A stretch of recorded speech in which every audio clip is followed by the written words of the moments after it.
जो राजस्थान में स्कूली शिक्षा में मैं आपको मेरा प्रश्न संख्या मैंने 1528 के तहत जो शिक्षकों की रिक्त पदों पर मैंने प्रश्न लगाया था, बड़े चिंताजनक है कि आज वरिष्ठ अध्यापक और स्कूली व्याख्याता के केवल 4331 पदों पर भर्ती निकाली है, जो कुल रिक्त पदों का 5% है। मैं आपसे कहना चाहता हूं कि आज बाड़मेर का भी मैं आपको उदाहरण देना चाहूंगा।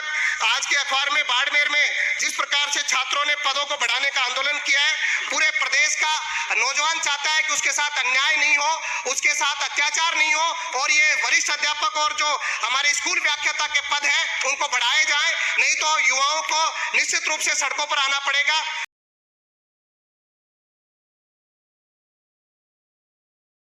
देखिए, उस पश्चिमी राजस्थान का सबसे एक जो गंभीर और संवेदनशील मसला जो है वो मैं आज आप सभी के माध्यम से आगे तक रखना चाहूँगा। इस मसले पे हमने आज स्थगन भी लगाया था और कई सारे ऐसे परिवार हैं जो इन सब चीज़ों की वजह से परेशान भी हो रहे हैं या प्रताड़ना भी उनको झेलनी पड़े। मैं चोटन के हमारे धनाऊ गांव के बारे में आपको बताना चाहूँगा। धनाऊ गांव के एक भगू सिंह हुआ करते थे। लगभग आज से 45 साल पहले जब भारत और पाकिस्तान की सीमा पर फेंसिंग नहीं थी तो वो खेत में काम करते करते उस पार चले गए। पाकिस्तान के रेंजर्स ने उन्हें गिरफ्तार कर लिया और आज भी 45 साल बाद भी हम लोग ऐसे कई सारे लोग हैं जिन्हें अभी तक वापस नहीं ला पाए। उनके परिवार ने प्रदेश के और देश के सब नेताओं के आगे गुहार लगाई। थोड़े दिन पहले उनके परिवार से कुछ लोग आए, उन्होंने कहा कि 45 साल हो गए, अब हमें प्रदेश की सरकार और देश की सरकार पे भरोसा है कि वो कुछ न कुछ कदम उठाएंगे। ऐसे मामलों को प्रदेश की सरकार के सामने, प्रदेश के सबसे बड़ी पंचायत में आप रखें। वाकई ये बहुत बड़ा और गंभीर विषय है कि कोई परिवार का व्यक्ति 45 साल तक एक देश से दूसरे देश में प्रताड़ना झेल रहा है और हम आज भी उन लोगों के बारे में नहीं सोच रहे। मैं बताना चाहूँगा कि लक्ष्मी कंवर से उनकी शादी हुई थी। लगभग अब लक्ष्मी कंवर जी की भी उम्र 60 साल हो गई है। आज भी वो इसी इंतजार में है कि प्रदेश की सरकार, हमारे नुमाइंदे, हमारे जनप्रतिनिधि इस बारे में बात करेंगे और उन तमाम लोगों को जो हमारे लोग हैं किसी कारणवश भूलवश उस तरफ चले गए हैं, उनको छुड़वाने का प्रयास करेंगे। साथ ही साथ क्योंकि मैं भारत और पाकिस्तान की सीमा से आता हूं, मेरी जो लोकसभा और विधानसभा क्षेत्र है वो बॉर्डर पे है। सीमांत के कई सारे लोगों का उस पार संबंध भी रहा है। अमरकोट हो चाहे सिंध का क्षेत्र हो, मूल रूप से मैं बात करूंगा, हमारे सोडाज हैं, कोड़ी है, भील समाज के मेरे भाई हैं, सिंधी समाज के हमारे भाई हैं, साथ ही साथ हमारे मेघवाल समाज के और दलित समाज के भाई हैं, जो जिनकी रिश्तेदारी आज भी उस तरफ है, पर वर्तमान में उन्हें आने जाने के लिए भी बहुत बड़ी समस्या का सामना करना पड़ रहा है। आप देखेंगे कि वहां जाने के लिए, वीजा के लिए इन तमाम लोगों को दिल्ली के कई बार चक्कर निकालने पड़ते हैं, दर दर की ठोकरें खानी पड़ती है। अपने आप में ये बहुत बड़ा एक चिंता का विषय है। आज़ादी के समय पाकिस्तान में 16% हिंदू हुआ करते थे।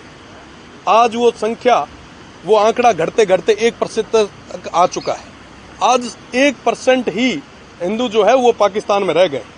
साथ ही साथ मैं गुजरात और राजस्थान के 4 लाख उन परिवारों की बात करूंगा जिनका संबंध रोटी और बेटी का उस पार है। आज के समय में जब उन्हें अपने किसी परिवार के व्यक्ति का रिश्ता भी करना होता है, शादी भी करनी होती है, बेटी की शादी भी करनी है, तो इस पार आके उन्हें करनी पड़ रही है। पुलवामा हमला जो हुआ हम सभी के लिए और इस देश के लिए एक बहुत बड़ी क्षति थी और उस दौर में हमारा जो मुनाबाव बॉर्डर था वो पूरे तरीके से बंद कर दिया गया।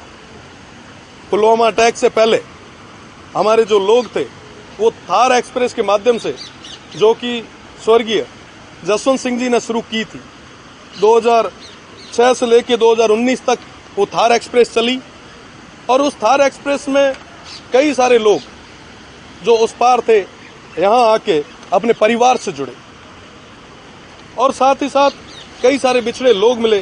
कई सारे व्यक्ति ऐसे थे कई सारे बुजुर्ग ऐसे थे जो पहली बार भारत आ सके।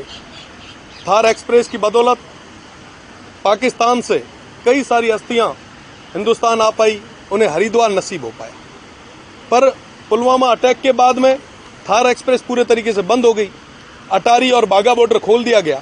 वर्तमान में सबसे ज्यादा पाक विस्थापित जो है वो बाड़मेर और जैसलमेर में है। आज उन्हें अटारी से होके उस ओर जाना पड़ रहा है। मेरा निवेदन प्रदेश की सरकार से और केंद्र की सरकार से है कि अटारी के तर्ज पर मुनाबाव बॉर्डर खोला जाए, ताकि जो ये पाक विस्थापित है जो आज भी उस ओर यातनाएं झेल रहे हैं, उन्हें आने जाने में कोई समस्या नहीं है। देखिए, जो पश्चिमी राजस्थान का बॉर्डर है वो सबसे शांत बॉर्डर है, कोई भी अवांछित घटना यहाँ नहीं हुई। तो इसके लिए आज हमने स्थगन लगाया था और आने वाले समय में भी इन पाक विस्थापित जो हमारे भाई हैं, जो उस ओर परेशान होकर इस ओर आए हैं, उन्हें पूरी व्यवस्था कैसे मिले, इसके लिए हम प्रयास भी करेंगे। साथ ही साथ मेरा पुनः निवेदन रहेगा कि मुनाबाव बॉर्डर को इस तर्ज पे खोला जाए। अगर पाकिस्तान अपनी जीरो लाइन तक, थोड़े दिन पहले 15 दिन पहले आपने देखा होगा कि जीरो लाइन तक वो अपनी ट्रेन ले आया है, तो क्यों नहीं हम भी एक ऐसा प्रयास करें ताकि हमारे लोगों को कम से कम समस्या हो। जो पाकिस्तान में प्रताड़ना झेल रहे हैं, क्यों नहीं हम उन्हें अपने देश में जगह दें। बहुत बहुत धन्यवाद।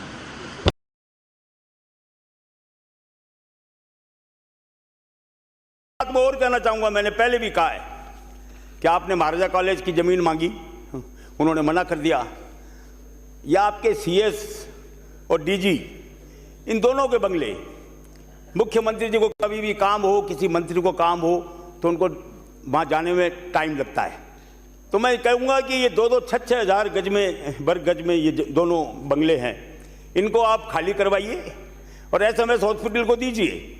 और इनको मुख्यमंत्री जी के बगल में जो मंत्रियों के लिए आरक्षित हैं, ऐसे बंगलों में उनको शिफ्ट कीजिए, जिससे कि वो कभी भी सरकार का काम पड़ता रहता है तो वो वहाँ ठीक रहेगा।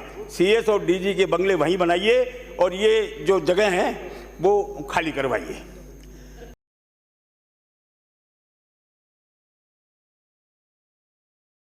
मेरे पहले भाई विपक्षी बोल रहे थे कि मोदी जी ने थाली बजाई, मोदी जी ने दीपक जलाया। इनको तकलीफ वो नहीं है, इनको तकलीफ वो है कि उन्होंने थाली बजाने का ऐलान किया, पूरा हिंदुस्तान इकट्ठा हुआ और सबने, वो विपक्ष हो चाहे पक्ष हो, चाहे वो कैसा भी आदमी था, उन्होंने सबने थाली बजाई और मोदी जी का सहयोग किया।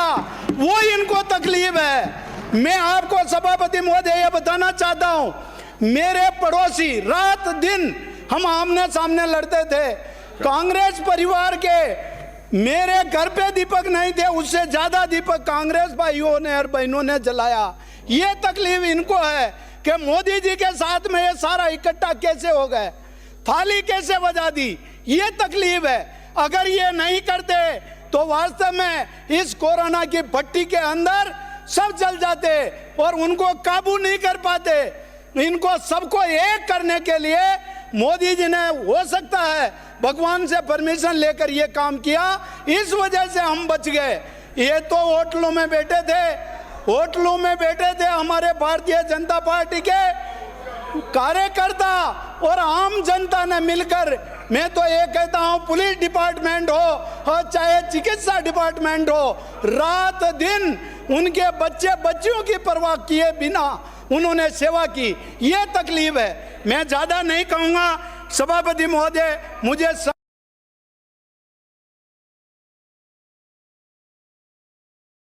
इस जवाब में खाली संस्कृत शिक्षा का ही जवाब आया है, कला एवं संस्कृति का जवाब नहीं आया।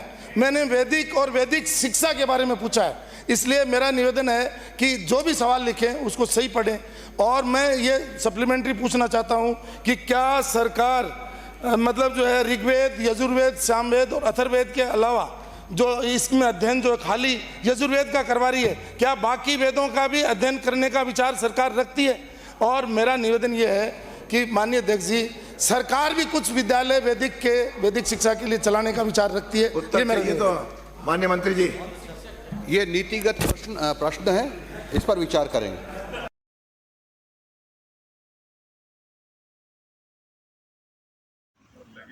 के ऊपर आज जयपुर में राजस्थान चैम्बर भवन में ये वर्कशॉप है। ये जन जागृति एक फैलाने का विषय है कि वन नेशन वन इलेक्शन क्यों जरूरी है। हम अगर 1952 का जो पहला चुनाव तब से देखें तो 1967 तक तो ये वन नेशन वन इलेक्शन जैसी भावना के अनुरूप ही लोकसभा और विधानसभा के चुनाव एक साथ हुए थे। तब ना तो संघ के ढांचे पे कोई प्रहार था, ना कोई दिक्कत थी।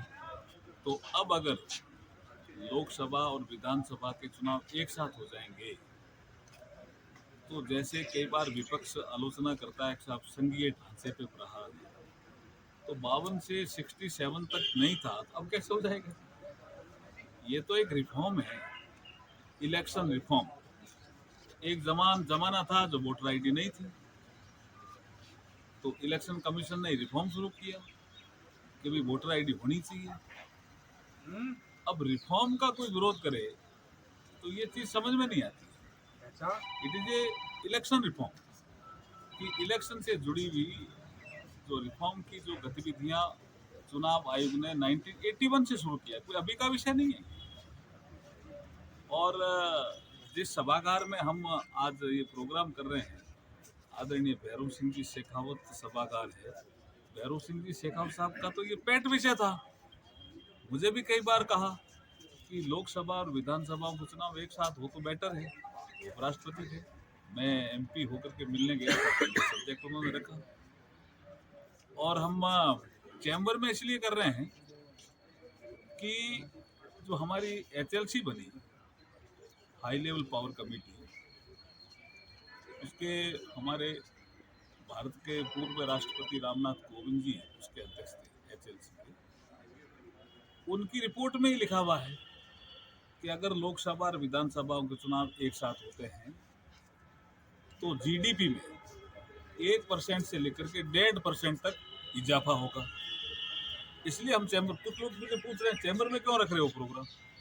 चैम्बर में इसलिए रख रहे हैं, भैरव सिंह जी शेखावत साहब के याद में जो भवन है उसमें इसलिए रख रहे हैं कि उनका भी ये सब्जेक्ट था और आपका भी ये सब्जेक्ट होना चाहिए। आप भी जागृति फैलाने की दिशा में काम कर रहे हैं, इसलिए मैं आज यहाँ इस वर्कशॉप में। सर लगातार चर्चा हो रहे हैं कि नहीं चुनाव अगर एक साथ हो तो दिक्कत क्या है। हम डेमोक्रेटिक सेटअप की हमारी सोसाइटी है, सभी चुनाव एक साथ हो जाएं, उसके बाद 5 साल काम करने का मौका मिलता है। नहीं तो जो आचार संहिता के माध्यम से अगर किसी गांव में रोड बननी है तो कैसा, अभी तो आचार संहिता नहीं बनेगी तो गांव वालों को भी नुकसान होता है। अस्पताल में कोई चीज़ आनी है बुलानी है, अभी तो हम नहीं दे सकते। CSR में भी कि अभी तो मॉडल कोड ऑफ कंडक्ट से हम नहीं कर सकते। तो ये जो लगातार मॉडल कोड ऑफ कंडक्ट लगा रहता है और उससे हमारे विकास की गतिविधियों पे भी विपरीत असर पड़ता है, उस दिशा में ये एक सुधार है। नरेंद्र मोदी जी के नेतृत्व में कैबिनेट ने फैसला भी कर लिया, एक बिल भी आ गया, उस बिल को हमने लोकसभा में इंट्रोड्यूस भी कर दिया और वो अभी एक JPC के पास है, जो राजस्थान से ही हमारे एक MP हैं पाली से, PP चौधरी जी, उनकी अध्यक्षता में एक JPC बनी है। JPC भी सभी दलों की बनी है और JPC का आकार भी बड़ा है, 39 मेंबर हैं उसमें। सभी दलों के लोग हैं, छोटे दलों के लोग हैं, हर क्षेत्र के लोग हैं, नॉर्थ हो, साउथ हो, ईस्ट हो, वेस्ट हो, सब जगह के लोग हैं, सेंट्रल पार्ट हो इंडिया का, सब जगह से लोग, हर दल के लोग हैं, वो भी इस पर चिंतन कर रहे हैं। तो हम यहाँ जन जागृति के माध्यम से पार्टी ने भी एक काम हाथ में लिया और सुनील भार्गव जी को इसका कोऑर्डिनेटर बनाया कि राज्यों में भी काम हो तो राजस्थान में काम हो। इसके लिए सुनील भार्गव जी ने एक बड़ी टीम बनाई है, 25 लोग हैं उसमें, तो उन्होंने ये कार्यक्रम रखा और मैं उसमें उपस्थित हूँ। Thank you.